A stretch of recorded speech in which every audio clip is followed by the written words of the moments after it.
actually would start by saying I think I may be a newbie to the IDEA conferences, mostly coming from the fact of what you mentioned, Rob, and working on this project in Brooklyn, New York, alongside Con Ed.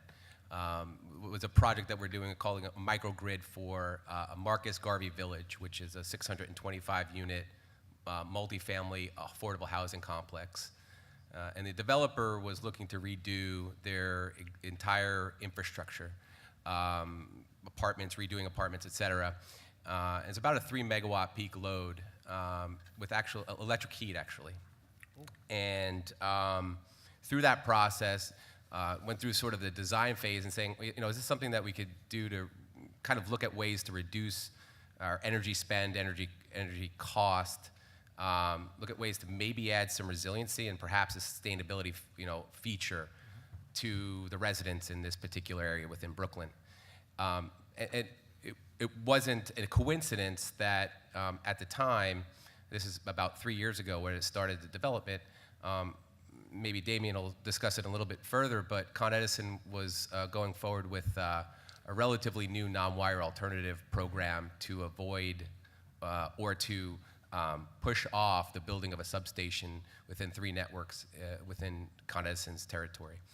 And as a result, would be providing a sort of payment for the capacity for reduction of load within, of the 3 megawatt load that Marcus Garvey Village had.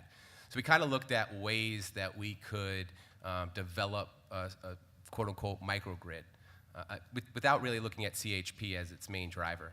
And so we came up with, as Rob mentioned, distributed solar on a number of rooftops, a battery, 400 kilowatt battery system, and a fuel cell.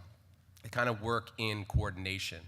I think what we found is the most important thing was the software, the control software to operate with, by looking at controlling the solar output in conjunction with the battery and the fuel cell, such that actually there is no net export.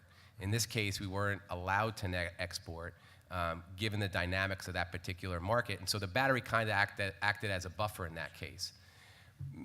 The other side of it is just making all of the components work from a financing perspective, and so in making all of those different pieces work together. We were able to reduce their net load by about 60–70%. Instead of having the developer buy the whole project, we financed the project in a way that was sort of a hybrid PPA plus a shared savings that got them to their goal without having to necessarily finance it on their own or buy it on their own. That's, it depends upon what the owner or developer is looking for in that case, but we found that that was the best way for us to operate in this case. Then just the last piece, from a resiliency standpoint, there really wasn't A, an economic scenario, or B, an interest of the developer to back up the entire 625 unit complex.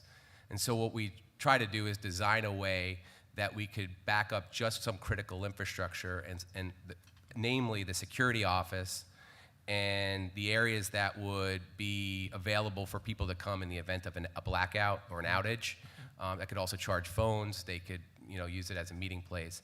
And so we felt that that kind of met the criteria from a resiliency perspective that they were looking to accomplish. And so some part of this, what we're thinking about is sort of this is a microgrid light, as opposed to a true microgrid as the ones that we mentioned earlier.